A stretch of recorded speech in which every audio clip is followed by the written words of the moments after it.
Bonjour à tous.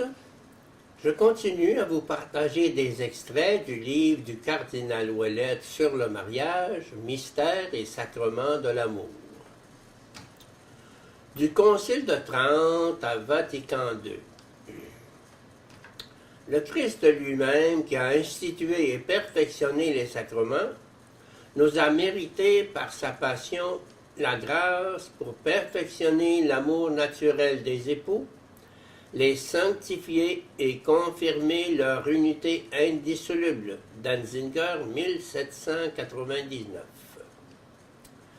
L'apport fondamental du Concile de Trente concerne donc l'affirmation de la sacramentalité du mariage entre baptisés.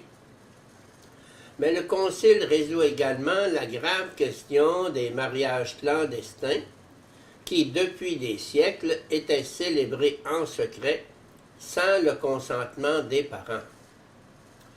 Le décret Tametsi établit une nouvelle législation, n'exigeant pas le consentement des parents, mais imposant pour la validité une forme publique de célébration.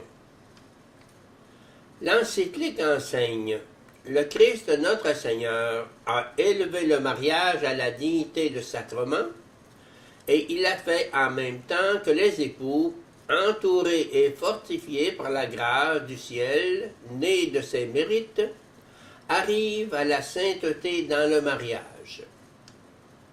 Et c'est dans le mariage qu'il a, par une admirable ressemblance avec le modèle qu'est son union mystique avec l'Église, rendu parfait l'amour qui est dans notre nature et uni plus fortement par le lien de la charité divine, la société indivisible par nature de l'homme et de la femme. Le sacrement de mariage peut se concevoir sous deux aspects. Le premier, lorsqu'il est célébré; le second, tandis qu'il dure après avoir été célébré. C'est en effet un sacrement semblable à l'Eucharistie, qui est un sacrement non seulement au moment où il s'accomplit, mais aussi durant le temps où il demeure. Car aussi longtemps que les époux vivent, leur société est toujours le sacrement du Christ et de l'Église. Nous arrivons finalement au Concile Vatican II 1962-1965. Lumen Gentium numéro 11 affirme que les époux chrétiens ont un don qui leur est propre au milieu du peuple de Dieu pour vivre dans la sainteté leur état et être une église domestique.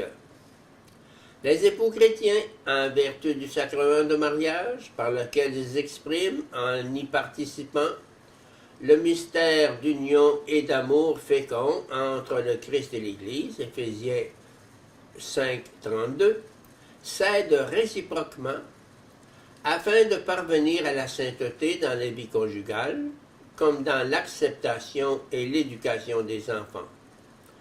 Ils ont ainsi, dans leur état de vie et dans leur fonction, un don qui leur est propre au sein du peuple de Dieu, voir 1 Corinthiens 7, 7. De cette union, en effet, procède la famille, où naissent les nouveaux citoyens de la société humaine, qui, par la grâce de l'Esprit Saint, en vue de perpétuer le peuple de Dieu à travers les siècles, deviennent par le baptême enfants de Dieu. Dans ce qu'on pourrait appeler l'Église domestique, les parents doivent, par la parole et par l'exemple, être les premiers à faire connaître la foi à leurs enfants, et ils doivent cultiver la vocation de chacun d'entre eux, spécialement la sainte vocation. Gaudium et Spes, numéro 48, est un tournant dans la façon personnaliste de présenter et d'approfondir la doctrine traditionnelle. Il parvient à dépasser la vision avant tout juridique du mariage pour mettre en relief l'intime communauté de vie et d'amour conjugal. Le Christ Seigneur a comblé de bénédictions cet amour aux multiples aspects, issu de la source divine de la charité, et constitué à l'image de son union avec l'Église. De même, en effet, que Dieu prit autrefois l'initiative d'une alliance d'amour et de fidélité avec son peuple, ainsi maintenant le Sauveur des hommes, époux de l'Église, vient à la rencontre des époux chrétiens par le sacrement de mariage. Il continue de demeurer avec eux, pour que les époux, par leur don mutuel, puissent s'aimer dans une fidélité perpétuelle, comme lui-même a aimé l'Église et s'est livré pour elle. Gaudium et Spes, numéro 48, verset 2. L'authentique amour conjugal est assumé dans l'amour divin, et il est dirigé et enrichi par la puissance rédemptrice du Christ et l'action salvifique de l'Église, afin de conduire efficacement à Dieu les époux, de les aider et de les affermir dans leur mission sublime de père et de mère. C'est pourquoi les époux chrétiens, pour accomplir dignement les devoirs de leur état, sont fortifiés et comme consacrés par un sacrement spécial.